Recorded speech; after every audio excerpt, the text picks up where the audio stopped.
Okay, you're highly welcome to this wonderful channel. As usual, on Sundays, Tuesdays, and Fridays, we normally do come your way with undiluted Word of God. Tonight, I deem it great and expedient to come your way with our normal gospel message. I believe you are doing fervently well. I am also doing well, as usual. Kindly do well by sharing this live telecast with a lot of people as much as you can, especially the groups to which you do join on all social media platforms and the one that you have on your phone, so that this live stream can get to a lot of people. Okay, you can as well leave your comment at the comment section. Leave your greetings at the comment section, and I'll be glad to receive it out. Let me quickly take some of the messages at the comment section. Augustina Aqua, I believe you're doing well. Florence Kunedu, Elizabeth Odro, are you doing well? I believe you're doing well. Ayuli Gifty, how you doing? Schofield, greetings. Mamie Kuyabiri, Jennifer Piasante, Mary Magdalene, how you doing? Diana Usu, Reverend Joseph Jima, Samuel Abuaje, Senior Kwadra Piasante, salute you wherever you are. Okay. So far, Miracle and her family, Mavis Esiama, Clement Esiama, how you all doing? I believe you're doing great. I'm very honored to have you people watch this live telecast. Linda Vida Insia, how you all doing? Richmond, I believe you're doing well. Nanajo Briabwa, Ebenezer Hinitachi, I believe you all are doing fervently well. Kindly do me a favor by subscribing to this channel in case today happens to be the first time that you're watching me or you haven't necessarily subscribed. Click on the subscription button and click on the notification bell so that anytime that we upload a new video, you're going to get it. Thank you very much. Grace Wilson, Sheena, how you all doing? Teresa, Olivia, how you doing? I believe you're doing well. Wow. Alice, and then Gloria Quay, how you all doing? Where is my boys, my big boys in the building? Neneji, where are you? I believe you are watching live, or maybe he's late today. Wow. Chrissy Philip, how you doing? I believe you're doing well. Panda Multimedia, thank you very much for the gift that you actually give it to me. I'm most grateful to whatever that you've done for me. Thank you very much. Okay. Eunice, how you doing? Philip Owusu Appel, greetings to you wherever you are. That's very great. Wow. As usual, we normally dedicate 10 minutes out of our time for question and answers. So I've opened my doors to receive any question that you have. I'm willing to do answer all forms of questions and answer. All forms of questions. As far as it connotes the gospel, I am willing to answer. So bring in your question as well. And tell people to come watch. That is very interesting. Josephine Kwe, Steven Nado, Chairman of Ori, Akosa Sharon, how you doing? Tony Auchi, how you doing? I believe you are doing great. Tonight's topic is going to be being puffed up. When you're puffed up, it leads to a lot. So, kindly write today's topic down. Okay, so if you have any question, please bring it up. I'm all ears. I'm listening to you.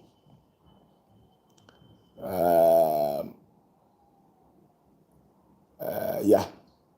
If you have any question, bring it out. Bring any questions that you have up. Okay.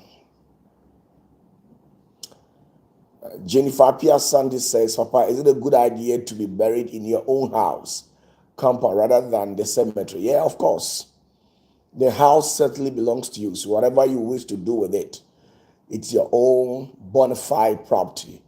You can do whatever that you deem it fit with it.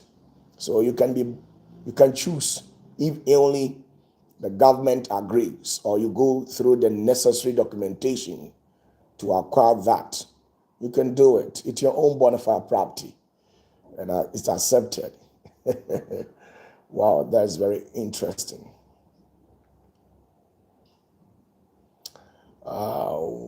Wow. Clement Siama says, my question is significant of God, woman anointing Jesus. Wow. It's a lot. Women in nature stands for fruit. When you want to become fruitful in life. So in order for Jesus to become fruitful here on earth, they needed that spiritual unction. You see, in every aspect of human life, you should expect growth. You should expect to excel. You should expect to thrive. So with this Jesus life, every aspect of Jesus' life needed to become fruitful. So they used that as a symbol, denoting the fact that Jesus, the said anointing to which the women carried and poured upon their heads, was to tell the world that everything, the agenda behind Jesus coming here on earth, will suddenly become successful. So it's all about becoming fruitful in whatever endeavors that Jesus actually undertook. So that's the whole issue. Yeah, there are certain rituals that sometimes, if you want to perform as a man, if you want to become successful, there are certain things that if you want to perform, you can't do it for yourself. You need women to do it for you, because women are a symbol of fruition. Women are a symbol of success, growth. It is through women that the world keeps multiplying. It is not through men. Though men give them the seed, and the women keep it and reproduce it exactly 9 months or over about. So women in particular are entities which who denotes success, progress, growth in everything. So the reason why that they allow Jesus to receive oil from these women is like that. Okay, let's move on to the other question. Wow.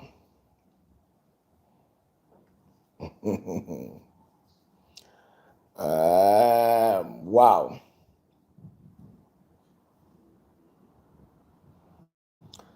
Ajua Obing says, why are Christian women still under Eve's curse when it comes to pain and childbirth? Why? Were you expecting them to be relieved from that curses or what? You see, one thing that some pastors have failed to make some of you people to understand is that they actually thought you people that once Jesus is involved, all curses and hexes are broken. But that's not how it is. There were certain aspects of human life to which Jesus took it on the cross and knelt it up. But there are certain cases to which Jesus didn't do anything about.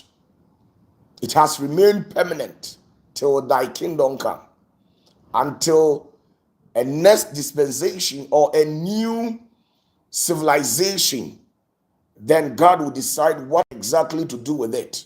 So with the issues of a woman conceiving and going through 9 months, that particular case to which God pronounced over women, for the fact that Jesus has come to die, and it is written in the Bible that he took all our infirmities and everything and knelt it on the cross, doesn't necessarily mean that that said curse was part of it. It's never like that. There were about 26 other cases to which Jesus deliberately left it, and he didn't touch it. It is still working in this end time. So that's exactly how it is. Thank you very much.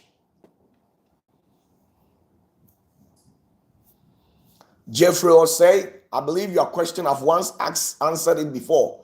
He says, what is the mystery behind why pregnant women, when cursed, don't die until they give birth? I've told you that during pregnancy, women produces certain substance called CPH4.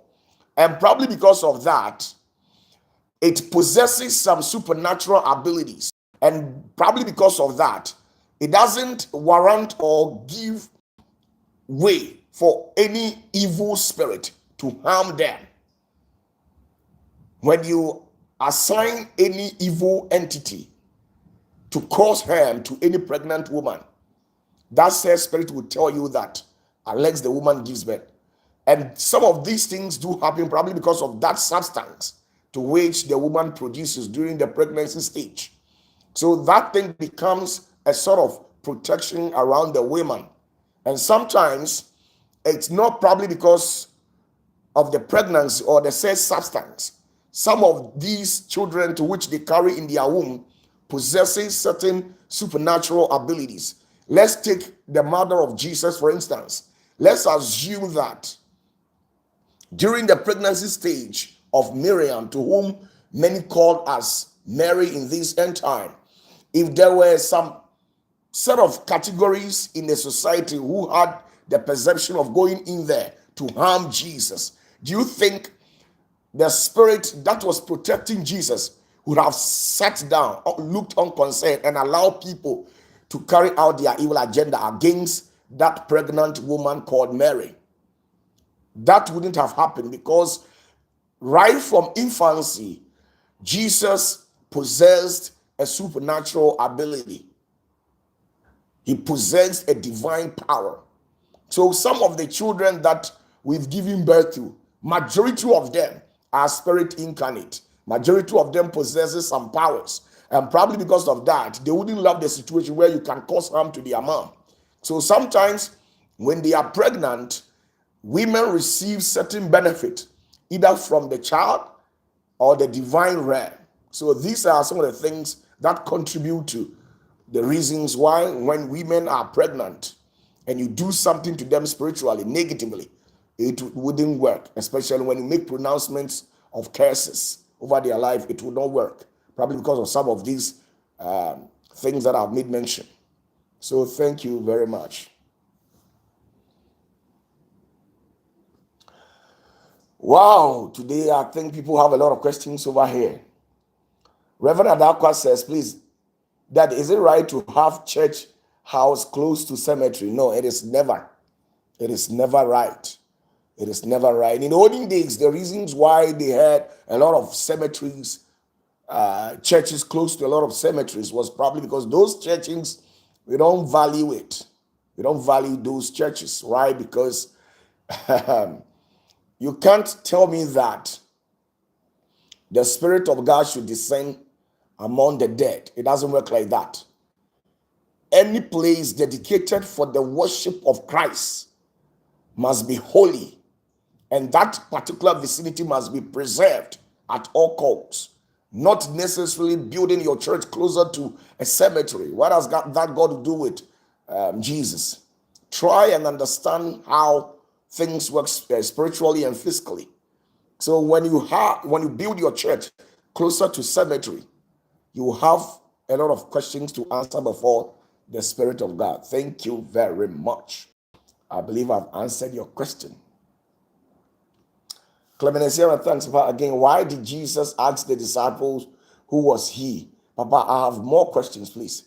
Okay, well, the reason why Jesus asked the disciple whom he was probably because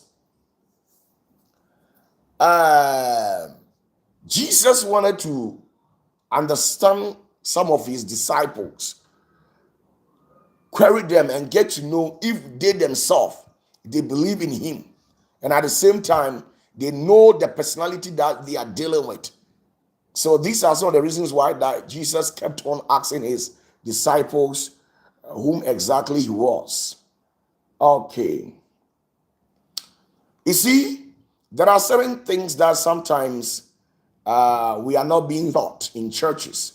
Reverend Adakwa, with regards to the question that you asked concerning you building a church very close to a cemetery. A cemetery is a place where we have dreaded deities of the underworld. When we talk about dreaded deities of the underworld, there are spirit entities who are very dangerous, and in a demon form, they cause havoc and harm to humanity. And sometimes they inhabit cemetery and graveyards. So you building church closer to it, you have issues and a lot of spiritual challenges. So sometimes those churches that are very close to cemetery and graveyards, you could see that the church doesn't necessarily progress. And sometimes those churches, it is full of only old women and men in that church. And sometimes it's either this church belongs to the Catholic or the Anglican. These are the said people who normally build churches closer to those staff. And we all know what is behind these two churches. So get that. Okay. Yes, if you have any question, you can as well do bring it out. I think I've Alice Benson, please. How you doing? I believe you are doing well. Now let's quickly, since you people don't have any question, can I proceed to bring on today's message?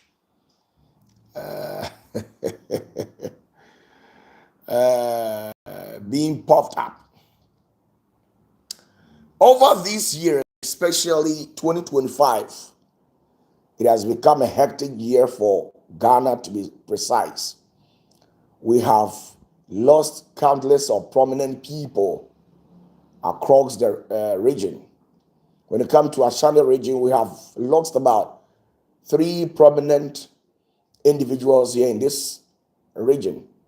When you go to Asante Mampong, we have actually lost the paramount chief at that place, the overlord of Ashanti Mampong and its environs.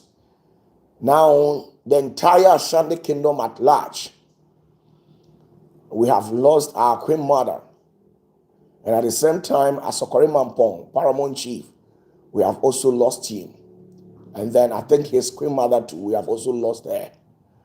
All these things speaks a lot of volumes, and it tells us something. Now, with regards to the month of August, what actually did happen when we actually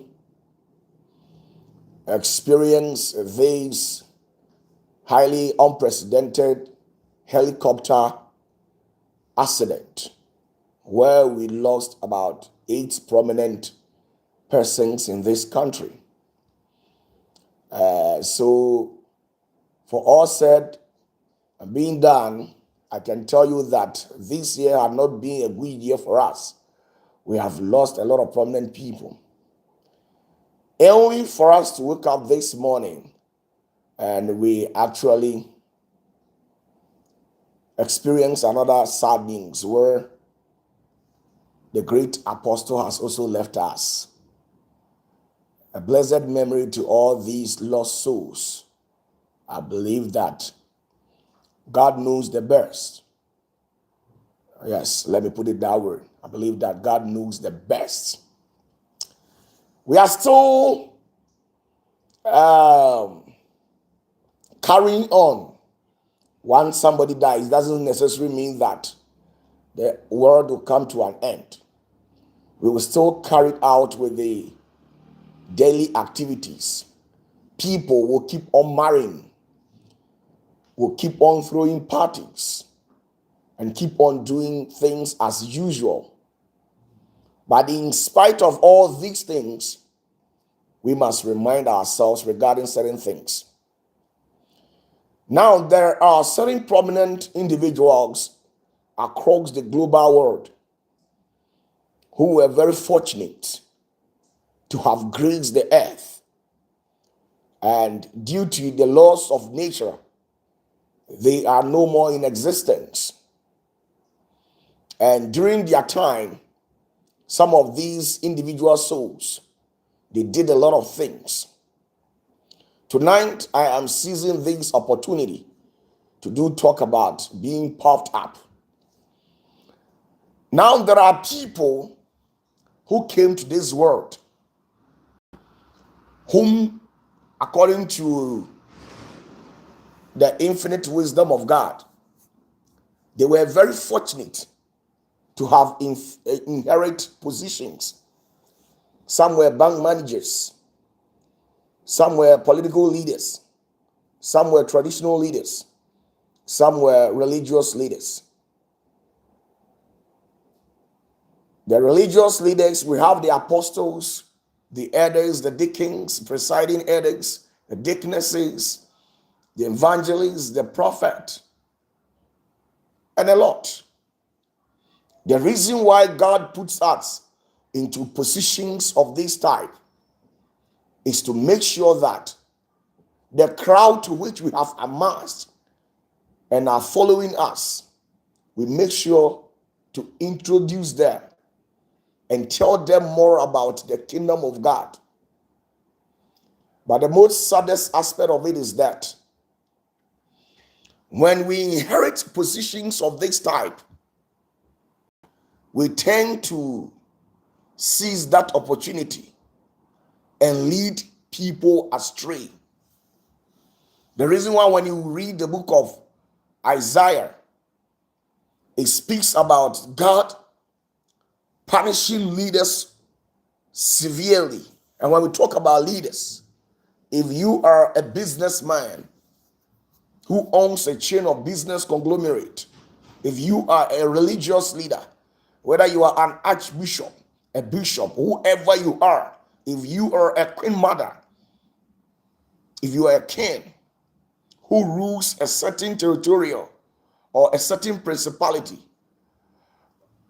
you are there in the name of God, and you must make sure that the people of that giving society, you introduce them to the kingdom of God.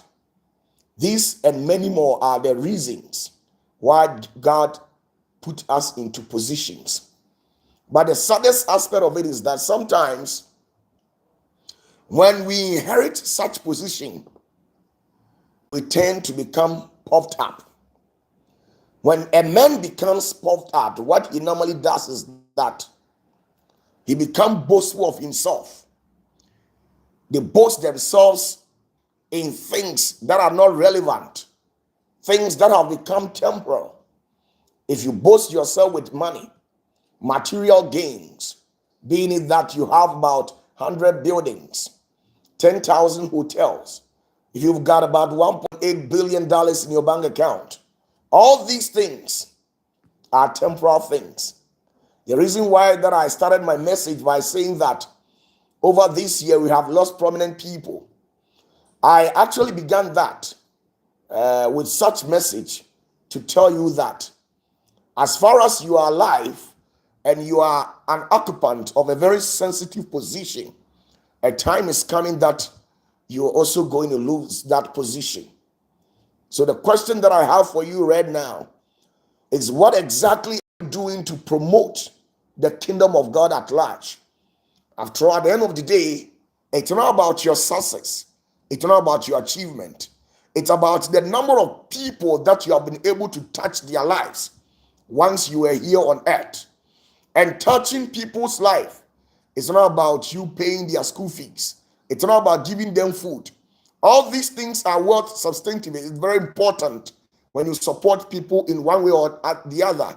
The most important about our lives here and all the things that we do for people is introducing them to the kingdom of God.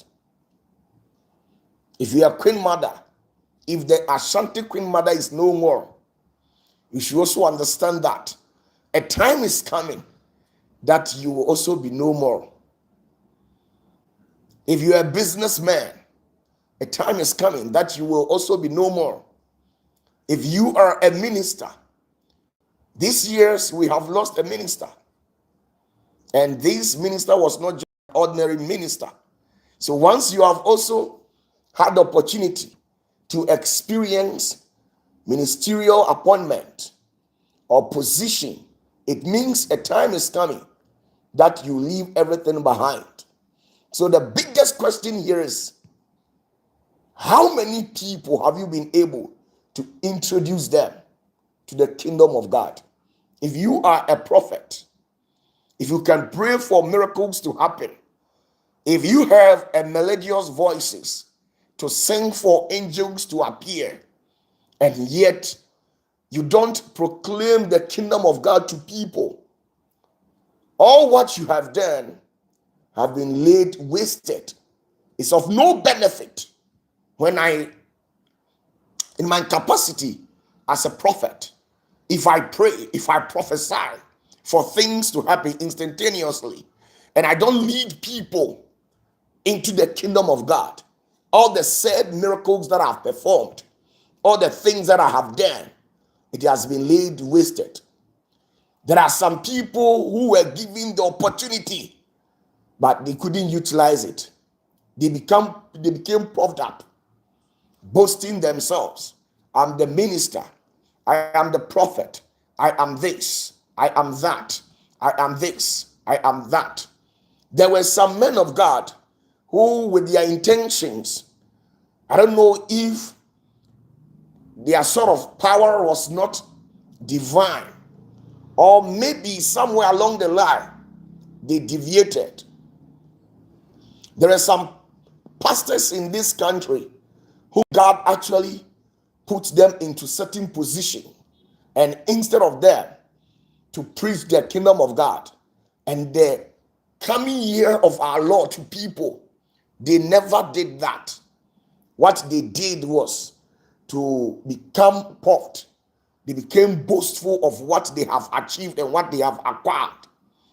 They flaunt their cars. It is important sometimes when you glorify yourself through the name of the one who sent you. It is very important. But to an extent where certain pastors and certain apostles in this country went to a level where they said there's nothing. These people shouldn't believe that there is any sort of spirituality or spiritual realm. Once you lay such claims, it means the divine realm doesn't exist. If you tell me that there's nothing like spiritual realm, it means the divine realm, which only exists in the realms of the spirit, it doesn't exist. And once the divine realm doesn't exist, it means that God also doesn't exist. So you see, sometimes some of the things that we say publicly, it goes on to condemn the existence of God's glory. It goes on to tell people that we are God's here on earth. I was very fortunate to have chanced on some of certain prominent individuals who are still alive and to whom some have died. Some of their sayings, some went to the dimension of even claiming that we are gods. Once we believe in ourselves, we can also perform signs and wonders. And I was very shocked when you lay false claims by teaching your followers to believe in themselves without believing in the name of great Yahweh. It means that somewhere along the line, you have denounced the existence of God himself, and you have denied the entire kingdom of God. Because after all, if you believe in yourself, what exactly can you do? Eve and Adam, they trusted their intelligence, and at the end of the day, they lost their glory. They lost their divine identity in the presence of God when they decided to sideline the divine realm and go ahead and live their life according to the wisdom and knowledge that they have. At the end of the day, what they did was that they backslided.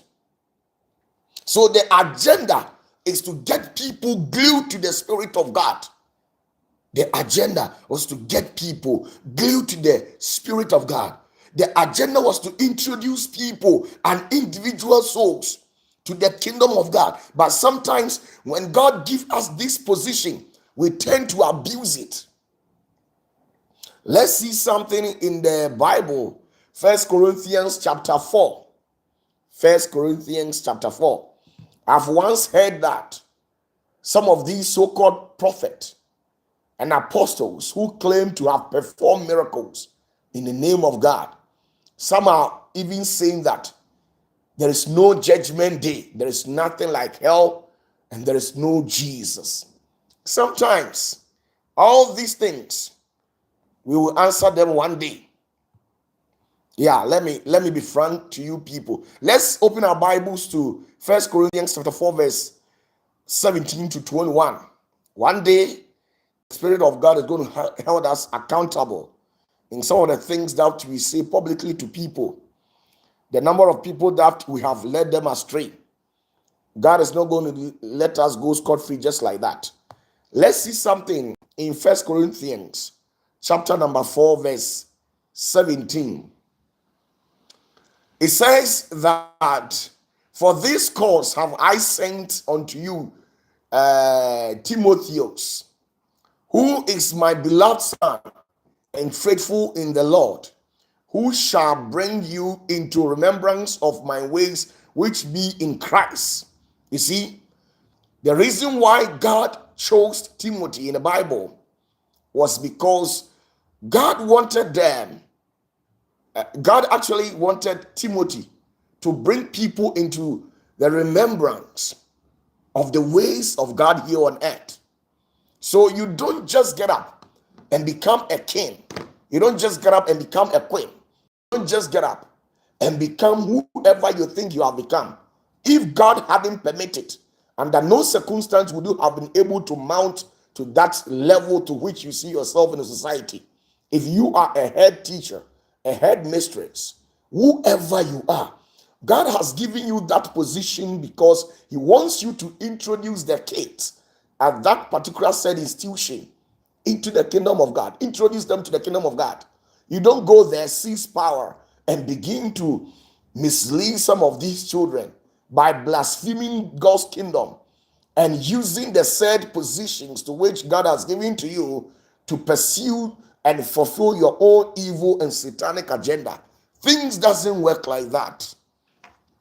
Okay, it says, verse 17 says, as I teach everywhere in every church.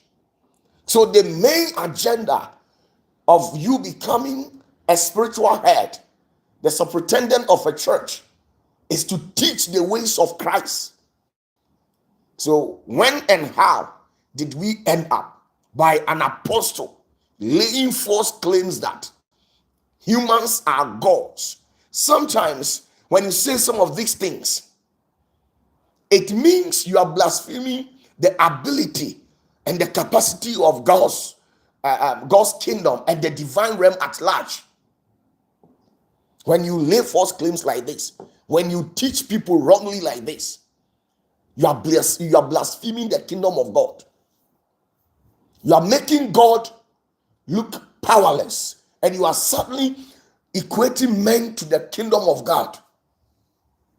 When Nebuchadnezzar rose to prominence, he once sat on a throne. The first man in this world to claim to be Otumfuo was Nebuchadnezzar. The first man to have used that name was Nebuchadnezzar. He disrespected God. Anytime that the Israelite will go out there and make mention of the name Otumfuo and articulate it to the mighty God of Jacob, this man becomes offended and tell it to the Israelite that apart from he, Nebuchadnezzar, there is no Otumfuo anywhere. So people should bow to him. He incited people and instilled fear in some of these people. He made certain people to believe that he's a God here on earth. And because of that, people should bow to him. Sometimes God is so gracious.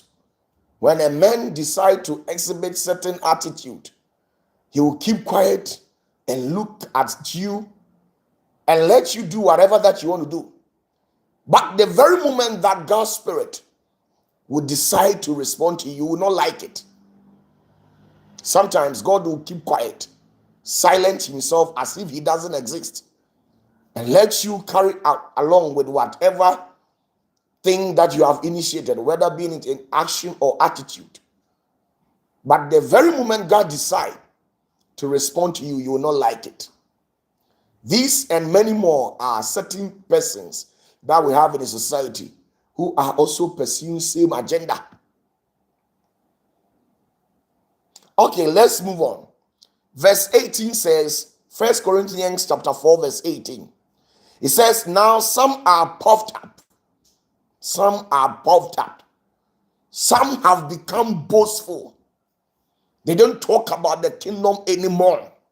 They talk about miracles they have performed. They don't give people sound doctrines anymore. They brag about with the stage miracles they have performed, especially these pastors in this end time. They don't necessarily preach and teaches people to get connected to the kingdom of God, but they stand on all social media platforms and become puffed up, where they have become extremely boastful.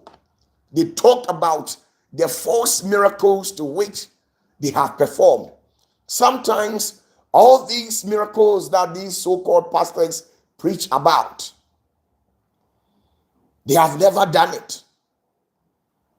They have never performed any form of miracle. They have never done any sort of things.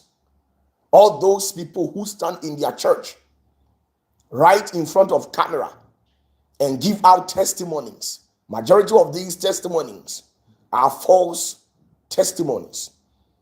It was scripted and staged, acted by all these individuals involved in the said giving testimony. When you go to Nigeria, it is there. When you come to Ghana, it is there. When you go to America, it is everywhere across the global world. Many are using their platforms instead of them to use it to preach the ways of Christ and teach people. They have become puffed up, excessively boastful of what they claim to have done, and yet they know within themselves that they have not performed any sort of miracles. Okay, so it says, verse 18, 1 Corinthians chapter 4, verse 18 says, now some are puffed up, as though I would not come to you. You see, some have become boastful and teaching their followers that Christ will not come. They should see them as the gods. They should see them as individuals who will grant them salvation. Giving an individual salvation, I know a man of God can assist in helping people to receive salvation. But giving salvation rests solidly in the hands of God. That is why he says, to whom that I will, that I'll show my mercy. So sometimes we can become a church member, go to church 24/7, live in the church. If God does not show you mercy, under no circumstance will you be granted the ability to enter into the kingdom of God. I came this evening to tell you that you have to be very careful if you are a leader, because one day, irrespective of whom you are, you will leave everything behind. All the houses to which you have built to yourself, the number of plots that you have, no matter how people will praise you, one day you will leave everything behind. If you are queen mother, you will leave the throne behind, because you're not the first person, and neither would you be the last person in position. You will die, and the world will still be carried out. You were king. Now we actually lost the Queen of England a couple of years ago. Now we have a new king over there. So if the new king reside at the back of his mental faculty that he will not die, then he's deceiving himself. You will leave it behind. You leave everything behind. So when you boast of your position, you leave it. We have previous managers who were in various positions, various individuals who were occupants of ministerial positions. Today, when we are addressing them publicly, we tend to use the word former Ashanti Regional Minister, former Greater Accra Minister, former Central Region Minister. We tend to use those words, showing that their time have expired in office. The same thing also implies to these current ministers that we have in position. Everything that you're doing, remember yourself that you leave everything behind. You can amass millions of dollars to your name, fill up your bank account. Once humans do not benefit from the grace, the position that you find yourself, it is not worth it. You have allowed the devil to use you and lay wasted whatever position that God gave it to you, instead of God expecting you to use this position to which you see yourself in helping humanity. You rather went into that office and became boastful of yourself. And one day you leave everything behind. I'm telling you. That's the whole truth. Okay, let's see verse 19. 1 Corinthians chapter 4, verse number 19. It says, but I will come to you shortly, if the Lord will, and will know not the speech of them which are puffed up, but power. You see, sometimes as a man of God, when you become too much boastful, you could see that you become empty spiritually. Once you become so boastful and brag about things to which you yourself, you know that you cannot do, you become empty in the presence of humanity and the kingdom of God at large. The reason why so many men of God have fallen from the grace. Yesterday, I took the privilege of talking about fallen ones, people who are falling from the grace. Yes, of course, once you become boastful and you decide to denounce the existence of God's kingdom and divert the attention of everybody onto you, making you look like the supremo and the one to give salvation, automatically God does not or do not share his glory with anybody. God do not share his glory with anybody. God will never, under no circumstance, would God dare to share his glory with anybody. So once you start claiming certain titles, making people to see that you are the Alpha and Omega, you are the gatekeeper who decides who should enter and who should not enter, that particular moment, the kingdom of God and the glory will depart from you. It is then that when you see yourself, when you put yourself on a scale and decide to weigh yourself and you realize that the glory of God has departed from you, then you start using skills, strategies, and schemes to manipulate things in your favor. Whilst you know that at the early beginnings of your ministry, it was God first. So you see, Paul and Timothy was talking to those people out there. It says, when a man of God who is still functioning under the unction of the Holy Spirit comes, you will experience it. It is not about words. It's not about being puffed up. It's not about you becoming boastful and telling people you can heal people. You pray for the lame to walk. You have prayed for the cripple, the deaf, the blind to see. It is not about that.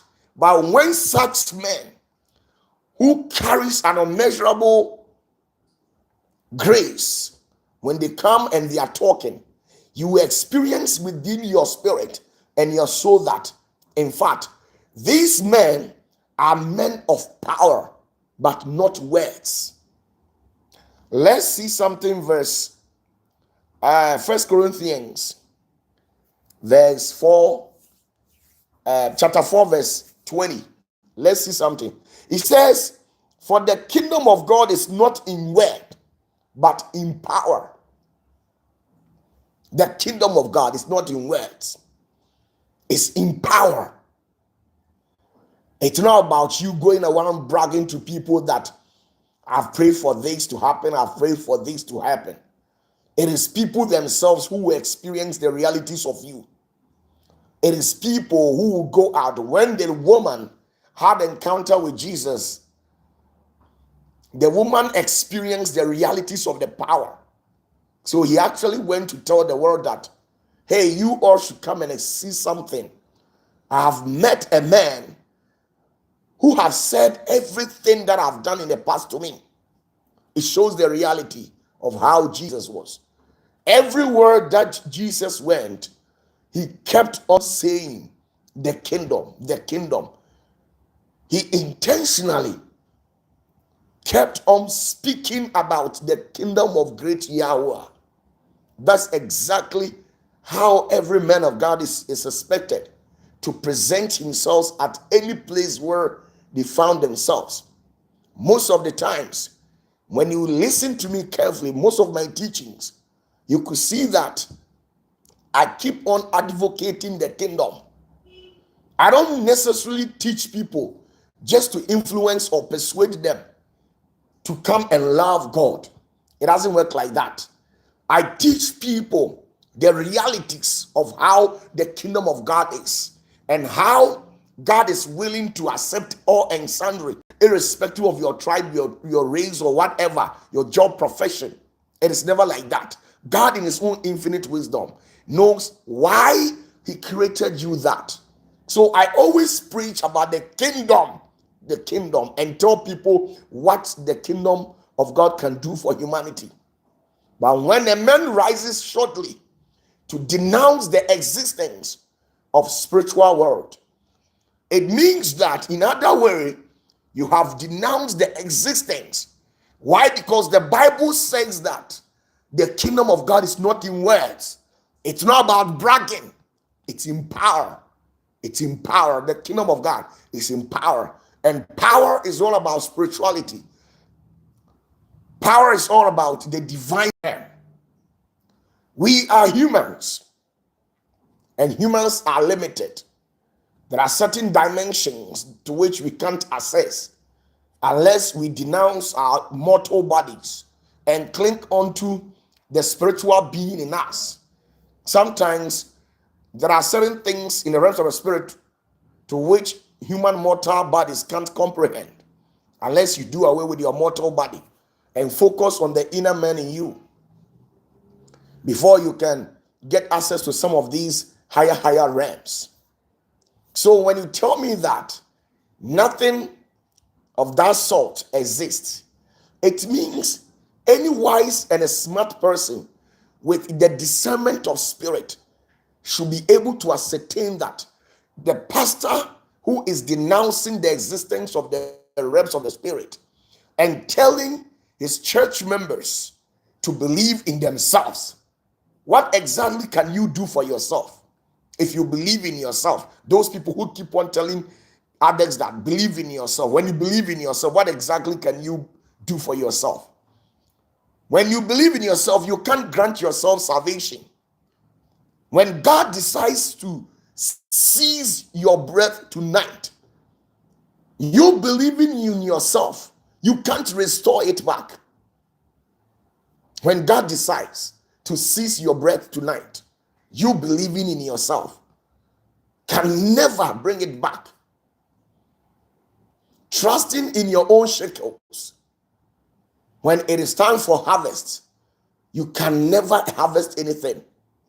We only trust in the shekels of the Holy Spirit. We trust in the name of Yahweh. We trust in the name of Yeshua, who is Jesus Christ. By trusting these entities, trusting this being of beings, trusting these powers beyond all powers, can make your dream come true and live a life which is full of grace, full of glory, can help you live a life beyond human expectation. So sometimes these human errors in our speeches and some of our teachings in churches and all public convocations will tend to tell you that the said teachings to which you are giving to people, it's never from the divine realm. So take notice of that. Now let's see something with regards to some of the things that some of these pastors have been saying in Isaiah. Let's see something. I want to show you something quick. I want to show you something quick in the book of Isaiah. So open your Bibles to the book of Isaiah. I want to show you something quick so that now this is it. When you read the book of Isaiah chapter 61, the book of Isaiah chapter 61, verse number 1 downwards, I want to read something out to you. Isaiah, because he was sent by God, these were the things that he said. And when Jesus also came, the great Yeshua, he also proclaimed the same message. And this is the message to which they said. Isaiah chapter 61 verse 1 down, I'm reading the verse 1. It says, the Spirit of God is upon me, because the Lord hath anointed me to preach good tidings. We are to preach. Once the anointing of God is upon your life, we are to preach good tidings unto humans. We preach good tidings. And there is nothing to be preached about apart from the kingdom of God. There is nothing which is a good tidings here on earth apart from you preaching the kingdom of God to people, leading people into discovering the kingdom of God which is hidden within them. People have traveled to India. People have traveled to Benin, Nigeria, Ghana, some other darkest part of the world in search for powers.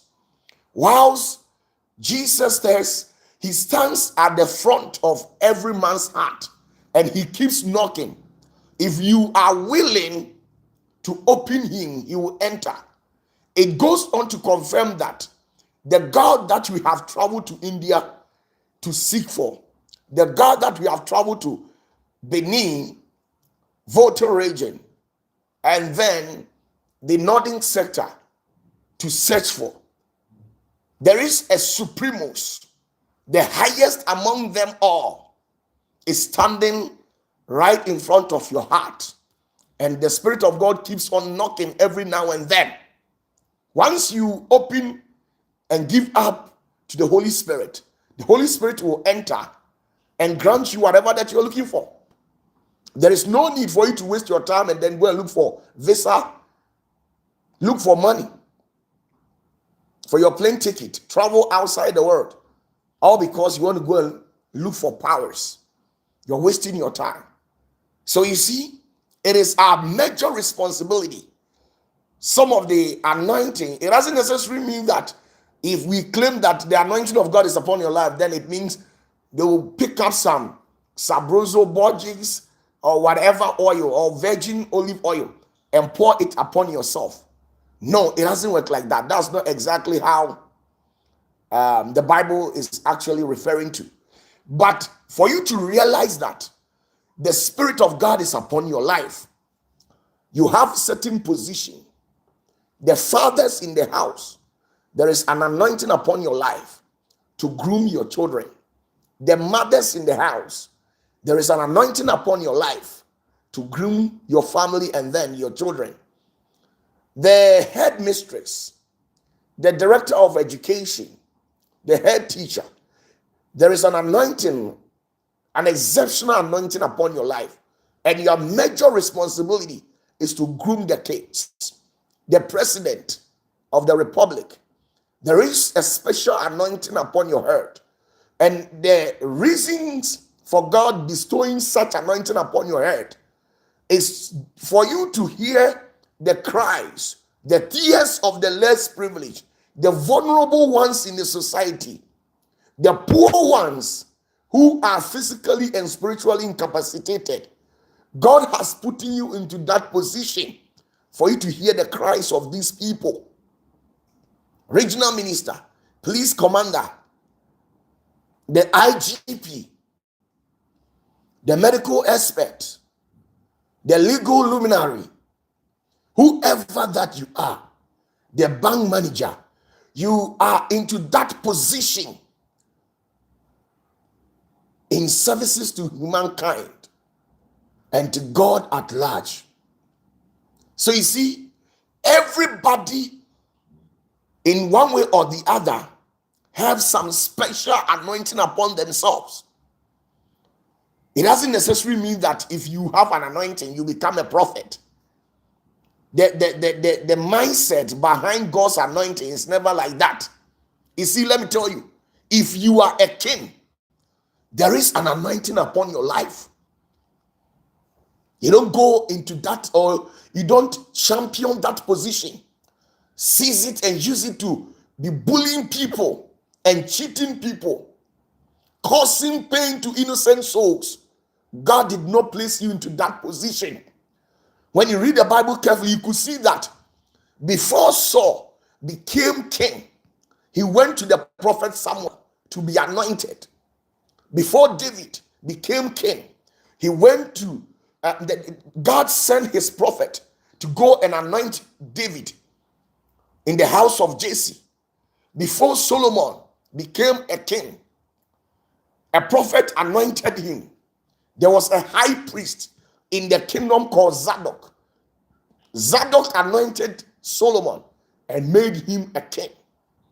So whether you are a king, a queen, an elder, a businessman, whatever position that you occupy today, there is an anointing upon your life. And you shouldn't allow the anointing to go waste. Don't use the anointing for your own selfish interest, because one day you will leave everything behind and you will meet your creator, and there are set questions for you to answer. So Jesus said that the Spirit of God is upon his head, and because the Lord had anointed him to preach good tidings, when you use scandalous means, dubious means to intercept people's property, probably because you are in position. Sometimes, you see, because humans are free, mortals are limited, intelligence-wise, spiritual-wise, everything. We come to this world, killed, fight ourselves to acquire land, to amass an illicit wealth. Some of them go an extent of using their own mom, their dad, or parent, or guardians at large for human sacrifices. We kill without showing any sign of remorse. We involve ourselves in all perfidious things and activities, causing heinous crimes and shameful propensities against ourselves, and amass an illicit wealth. And at the end of the day, we die and leave everything behind. We came to this world empty. We do all sort of things to acquire all these things. Then we die and leave it there.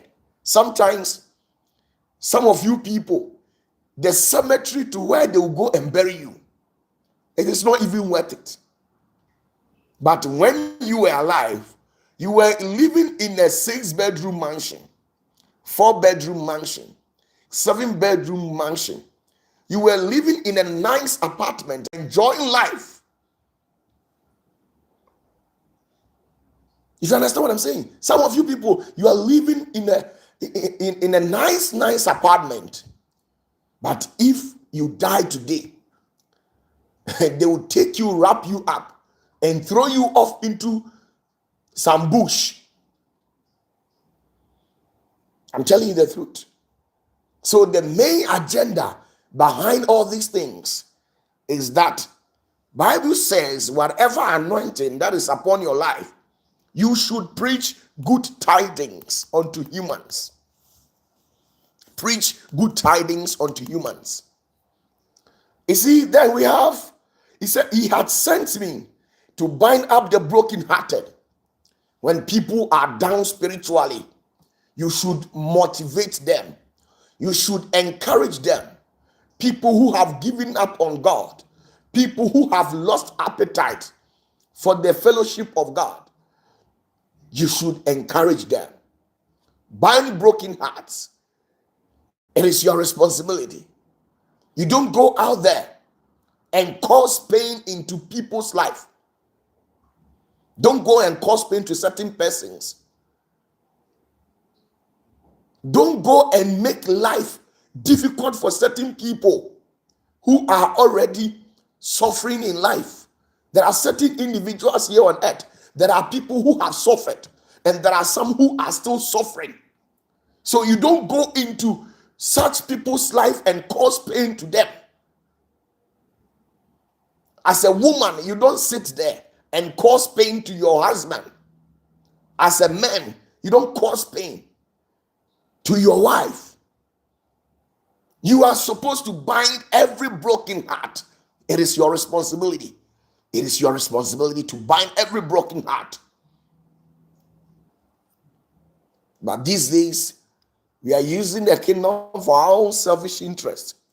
We literally don't care about anybody. And that's not exactly how God is expected of us. Okay, let's see something. It says to proclaim liberty to the captives. Proclaiming liberty to the captives. It is their responsibility. It has been ordained in the jurisdiction of our lawyers. This said thing, it connotes to the chiefs, the pastors, and the legal luminaries.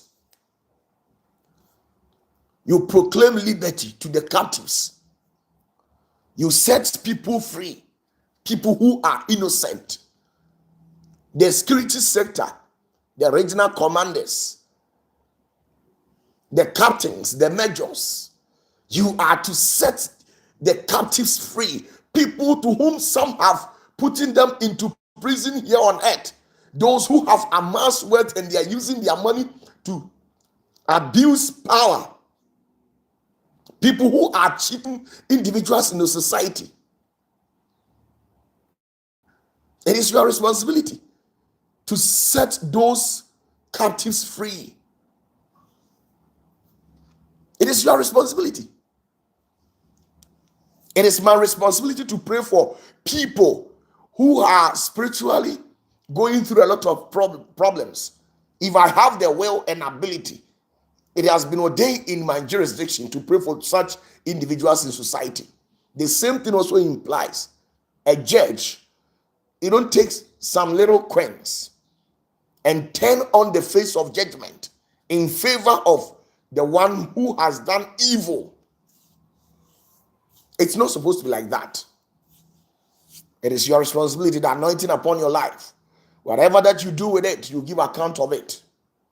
Whatever that you do with it, you one day stand in front of your Creator and give account of it. Okay, let's proceed. The same verse 1. It says, and the opening of the prisons to them that are bound. There are some who have been thrown to spiritual imprisonment, physical imprisonment. Such people, you need to liberate them. Set them free. Don't go and connive with individuals, the evil and perfidious ones in the society. You don't go and join hands with them and cripple individuals. You sentence innocent ones. When you go to Kumasi and in Sawam prisons, there are a lot of individuals over there who have been put behind bars innocently. They knew nothing about whatever that they were being accused of.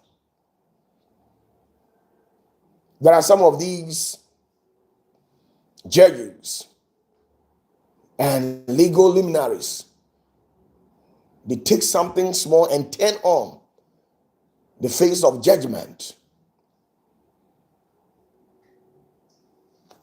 It is totally not accepted in the sight of God. Now, Isaiah chapter 61 verse 2 says, to proclaim the acceptable year of the Lord and the day of vengeance of our God, to comfort all that mourn. You see, this is our major responsibility. Bible says that once the unction of God comes upon you, when the grace of God is upon you, you are to proclaim the acceptable year of the Lord. You must do it. You must do it. The acceptable year of the Lord. You must tell people that there is judgment after death. You must tell people that they must repent and retract from their evil ways. It is your responsibility.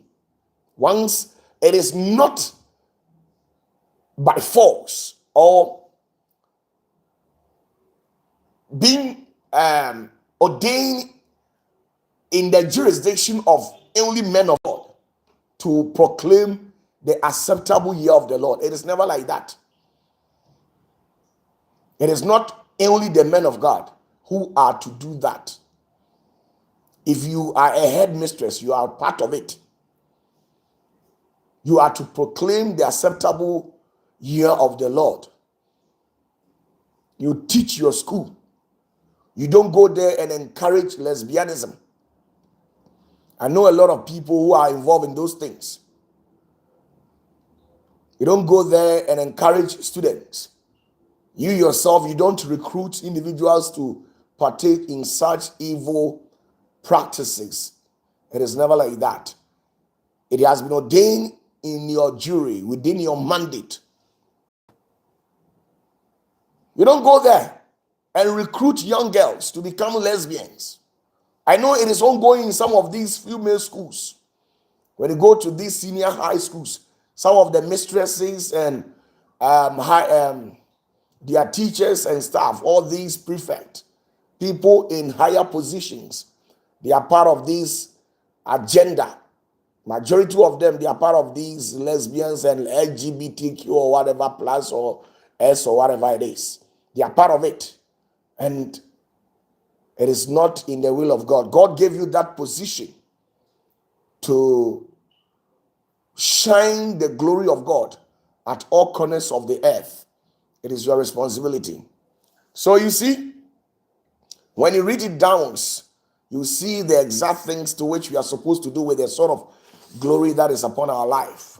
So get that and understand that. Don't be too puffed up, because when you become puffed up, you will certainly give up the ghost. And one day, all the things to which you are boasting of, you see, you're not going to die with it. You're not going to die with it. You're not going to go with it permanently. It's highly unaberrative to assert yourself for things that become temporary here on earth. Things that yield any positive dividend. Once you die, if you kill because of building.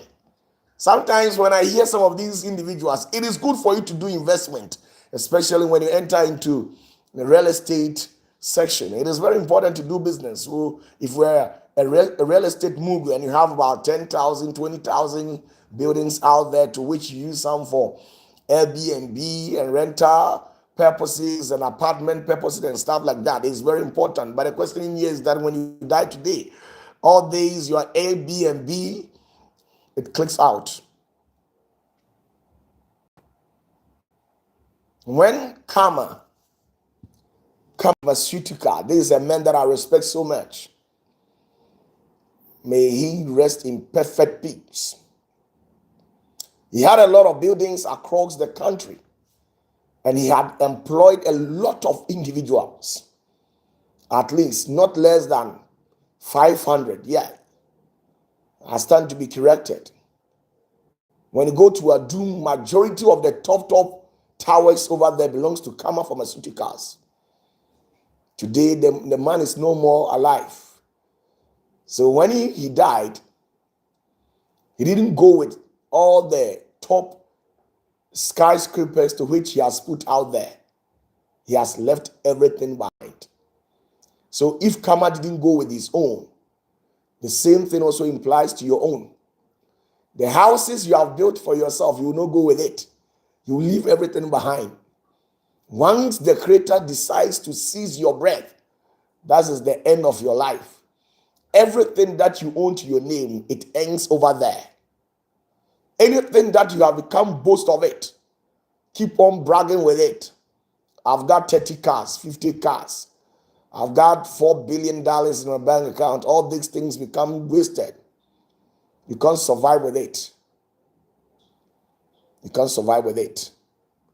Big men have surfaced the earth and gone. Great empires, great kingdoms. So the kingdoms to which we have here on earth will not be the first. Neither will it be the last kingdom. Kingdoms have come and gone. I'll take my time and teach on the topic of kingdoms. There are different kingdoms that emerge in different dispensations and civilizations. And those kingdoms were very powerful, more than the one that we see today. So sometimes when I see people fighting, the reason why that I keep on telling you that it is not worth it when we fight ourselves. When you see a guy, the nodness, and you claim to be supremo. We are this, we are that.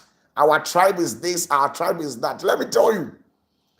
You see, your tribe is not the first person or the third tribe that have ever existed here on earth. There have been so many dispensations and civilization that has come here on earth. And you see, sometimes, because I keep on telling ourselves that we are humans, and because of that, sometimes we don't think beyond the curtain. We live within our limited means, and that's how our brains are. So we keep fighting ourselves. The guy who claims supremacy, the Ashantics will claim supremacy. But at the end of the day, all these kingdoms will never last for eternity. The Ashanti kingdom will never last for eternity. Why? Because the Ashanti kingdom was brought up from a different kingdom. Those who actually came together to form the tribe Ashanti, or an ethnic group Ashanti. Some of these noble people, some came from Dinchra, some came from the Bono, some came from other sectors, and they all came together and formed the Ashanti kingdom. The Ga people, also some originated from the Nigerian sector, and at the same time, Egypt. Some of you people, that's exactly where you came from. So tracing down your history, you could see that you actually came from somewhere around, I think 16th, 17th, 18th centuries or something like that. I stand to be corrected. I've not done my findings very well. There was an empire called the Mali Empire.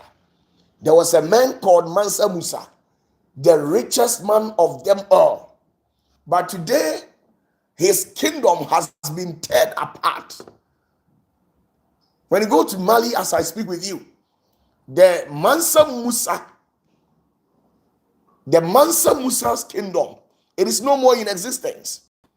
The man who shattered and teared apart economies when he tried paying homage to Mecca, all the various cities to which Mansa Musa passed through. Go and check the records. He shattered economies. A man who has money, Mansa Musa, go and check this man, the richest man, one of the richest men to have ever graced the surface of this earth. During his days, He was the champion among all kings on earth, and nobody's kingdom comes closer to him. Today, he is no more in existence. So what makes you think that your kingdom will last forever? Your kingship will never last forever. Let me tell you, there was somebody who also had the privilege to grace this surface earth. We call him Genghis Khan. When you have time, go and do research about Genghis Khan. Genghis Khan is currently, as I speak with you, in this modern world. He is the richest king, the richest emperor to have ever ruled this world. Genghis Khan was richer than King Solomon. Genghis Khan was richer than King Solomon. He was richer than the British Empire, the British Kingdom, the Roman Empire, Alexander the Great. All these, Constantine, these people, they were having powerful kingdoms, but their kingdom have come and gone. So when I take all these things into consideration, I don't know the reason why I should fight my fellow human. I don't know the reason why I should fight the Bono people. I don't know the reason why I should fight the Ga people, the Krobo people, the Fanti people, the Seshi people, the Voltarians. I don't see the reason why I should fight them, because what I'm fighting for would not last forever. One day, all these said chiefs and their thrones or their stools, it will be put asunder. There was a civilization before we came called the Atlanteans. These Atlanteans, they became too sophisticated, well endowed with faculties in understanding the mysteries of this world. Their leader was very powerful. Go and check it out. These Atlanteans, they were very powerful. It got to a point where they became gods to themselves. They disrespected God. And one day they woke up in the evening and God wiped them from the surface of the earth with water. One day God decided to wipe out the Atlanteans from the surface of this earth. They were powerful, more intelligent than we humans here on earth. Currently, the Atlanteans were very powerful and more intelligent than us. So what is the essence of you fighting an Ashanti? What is the essence of fighting Krobo? What is the essence? All these things you see are temporal things. You will not last forever. You see, let me tell you, the truth about everything is that every kingdom here on earth is supposed to last for one day. Listen to me. Every kingdom, every empire is supposed to last for only one day. And the one day in the sight of God is 1,000 years. After every 1,000 years, that generation will be put asunder. During the days of Jesus, there were powerful kings and queens as at a time, and they saw Jesus to be a madman. They never heeded their ears to the voice of Jesus, and they were claiming to be powerful. But one day, God decided to put asunder their kingdoms, tear their kingdoms. So the kingdoms that you see today, I'm telling you, sometimes you can fabricate stories and attach to your kingdom so that it will put fear into certain individuals, laying false claims that your kingdom was from heaven. When God created heaven, he created your kingdoms. Sometimes you can only tell these stories to those who are shallow in mind, people who are not brilliant, who have not yet allowed themselves for education to pass through them. People of our type, we know exactly what we are saying. So sometimes, you see, you would think that your kingdom is the most powerful among all kingdoms here on earth. Let me tell you the truth. When it gets to 1,000 years, you wake up one day and God will put your kingdom asunder, will tear it apart and reform a new kingdom. Go and do your findings and do your research very well. You understand what I'm saying. You will not argue. So there is no kingdom that will be permanent. Kingdoms have come and gone. King Solomon's kingdom, where is it? Let me tell you, ask yourself, you that is watching me, ask yourself, King Solomon's kingdom, where is it? The most powerful king. You see, when you read beyond scriptures and do a little bit of research, God actually crafted a ring and bestowed it upon Solomon. And the gravings, the writings to which was on the ring, it stated that this too shall pass. You see, God categorically and boldly admitted to Solomon that his kingdom too shall pass. It shall not last forever. So those of you who did history, go and read about the kingdom of Judah, the kingdom of Israel. The Israel that you see today in more recent time, headed by Netanyahu, it was established somewhere in 1948 by the British Empire. So the olden times, Abraham, Isaac, and Jacob's Israel is not these recent ones that we see. This recent one was established by the British Empire. So you see, these two shall pass. All the kingdoms that we see today, when it gets to one day, the 1,000 years that I'm talking about, all shall be put asunder. Go and check it. The Mansa Musa kingdom rules the entire Africa. The richest man as at his time. The richest man, I'm telling you, do a little bit of research. Genghis Khan, let me tell you, Genghis Khan was very evil. He amassed wealth into these recent times.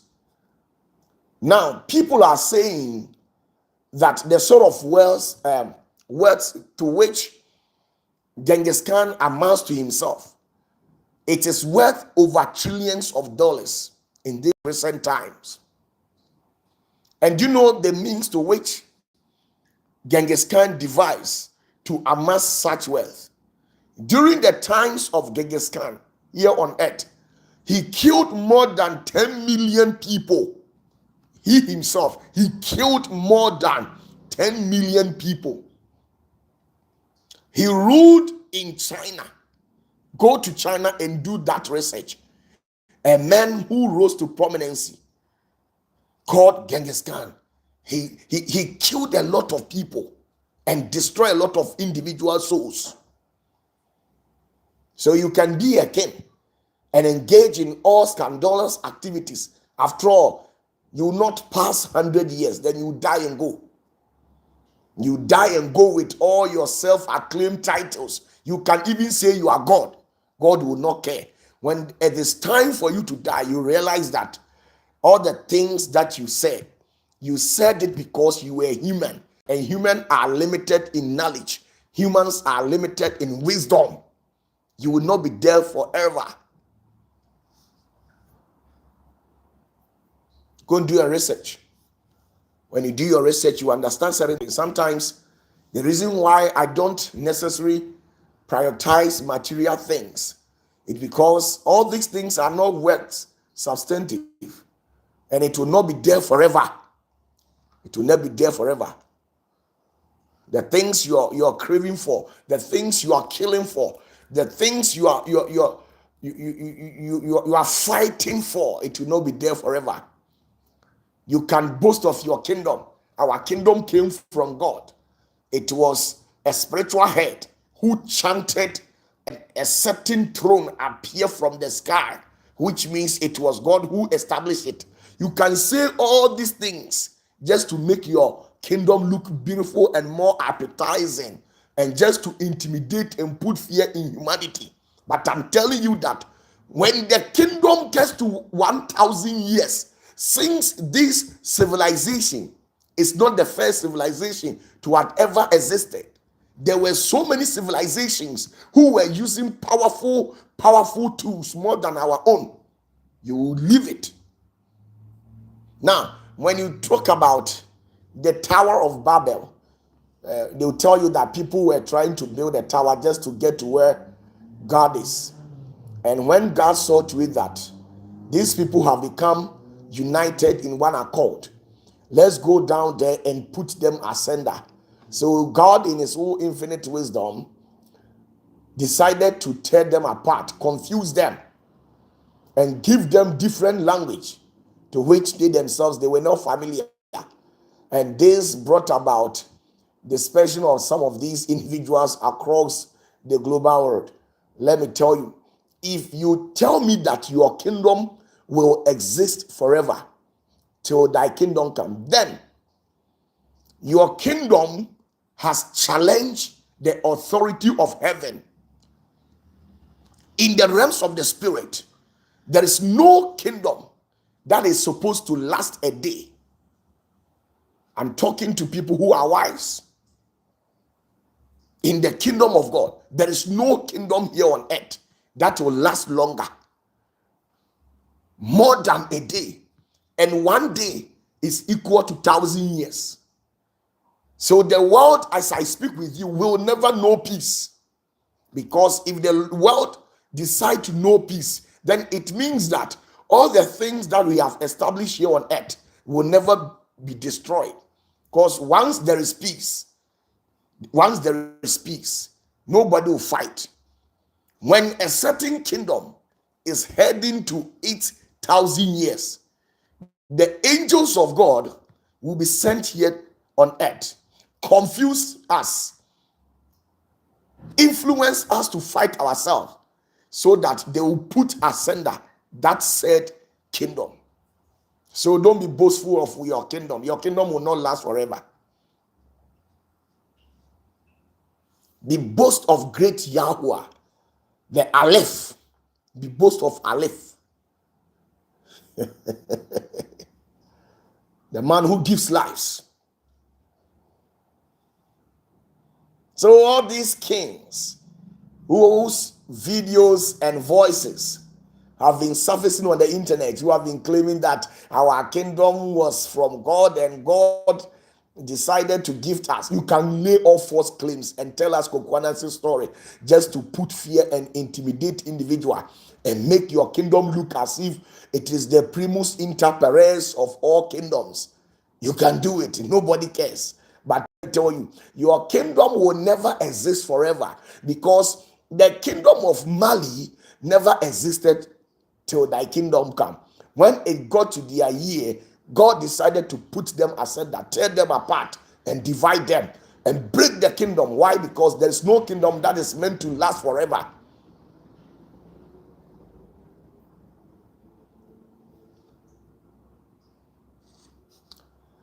Benjamin Trematin, thank you very much. Do you know Akbar the First? Have you heard about that name? Akbar the First. Go and do research. Very powerful. There is, in the history of creation, there is one woman who came to this world and ruled the world. There's one woman. She was very powerful. I will not mention her name to you. Go and do research. In the kingdom, there was a certain kingdom that actually sprouted out of the world. And the leader of that kingdom was a woman, a very powerful woman who has never existed before. But when the time came, God decided to tear this woman apart and put asunder her kingdom and destroy everything that she has acquired and started afresh a new kingdom. So you see, kingdom have come and kingdom have gone, and still there will be new kingdoms. The tribes that you see today, in some years, it might not be today nor tomorrow, but some years, 300, 400, 500 years to come, these tribes will not be in existence. The Ga, who claims to be Ga today, the Ashantis, who claims to be Ashantis, the Krobos, who claims to be Krobos, the Ewes, which is the Votarians, who claim to be Votarians, the Fantis, who claim to be Fantis, the Seshi people, who claim to be Seshi peoples, the northern sectors, a time will come that they will lose their identity. You will no more get to discover yourself that you are Fanti or Krobo. Why? Because there will be a new kingdom, a new system here on earth.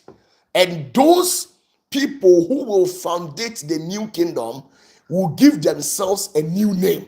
So there will be no more Ashantis, no more Krobos, no more Gans. Go and check it.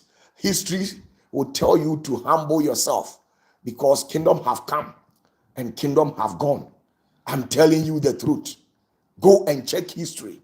Kingdom have gone and kingdom have come. And kingdom are still coming. Your own will not be the first. Your own will not be the last. Go and check it.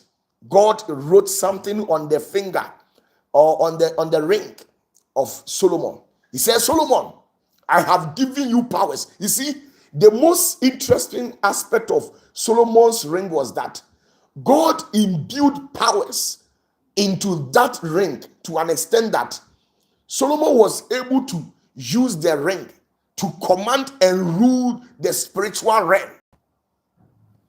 Solomon was able to command the water bodies. Solomon was able to command the air, principalities and demons with that ring. But irrespective of all the energy to which God bestowed upon Solomon, he still went ahead and wrote on the ring that these two shall pass. Your kingdom, Solomon, will not last forever.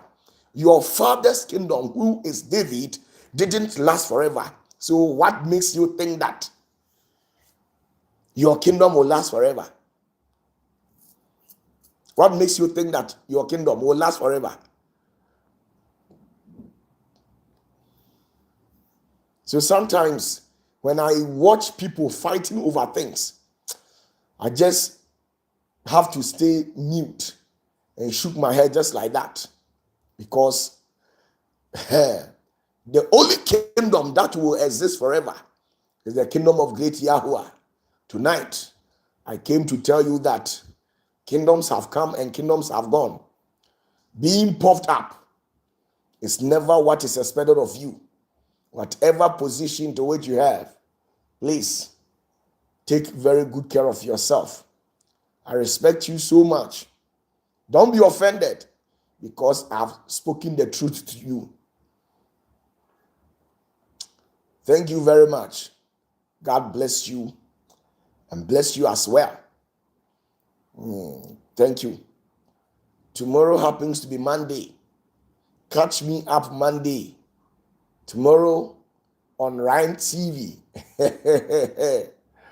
Big ups to you all. The number still remains 0540770896. 0540770896. Thank you, my sweetest mom, Elizabeth, and then my Mary Magdalene. Have a blessed evening tonight. Enjoy the rest of your night, wherever you are. I believe some of you people, you are in daybreak. That's good. Hey, Amajima, so you there? I figure say you best have for Charlie. Okay, man for go rest more at the go bed. Josephine, thank you very much. I can feel your love tonight. I can feel your Azan love tonight. Josephine Boate, I can feel your Azan love tonight. I can feel your Azan love tonight. It's a musical. Let me get a beat engineer. This one will be a hit too. I can feel your Azan love tonight. Can feel your Azan love tonight. Very nice music. Maybe hip hop, or let's say hip life. I can feel your Azan love tonight. Hey you, yeah, Azan love tonight. Good night. Salute you all.